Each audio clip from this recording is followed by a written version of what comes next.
हजरत अबूजर रजी अल्लाह रसूलुल्लाह सल्लल्लाहु अलैहि वसल्लम से रिवायत करते हैं, आप सल्लल्लाहु अलैहि वसल्लम ने इरशाद फरमाया, मैं वे चीजें देखता हूँ जो तुम नहीं देखते और वे बातें सुनता हूँ जो तुम नहीं सुनते।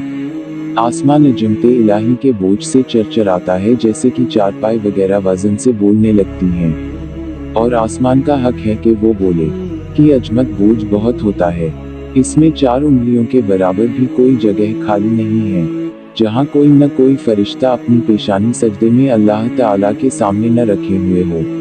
अल्लाह की कसम, अगर तुम वो बातें जानते जो मैं जानता हूँ तो कम हंसते और ज्यादा रोते, और बिस्तरों पर अपनी बीवियों से लुत्फ अंदोज न होते, और अल्लाह से फरियाद करते हुए वीरानों में निकल जाते।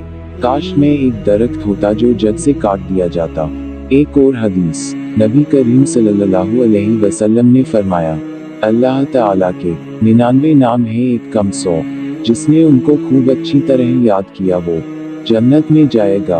अल्लाह हम सबको नेक अमल करने की तौफीक अता फरमाए, आमीन।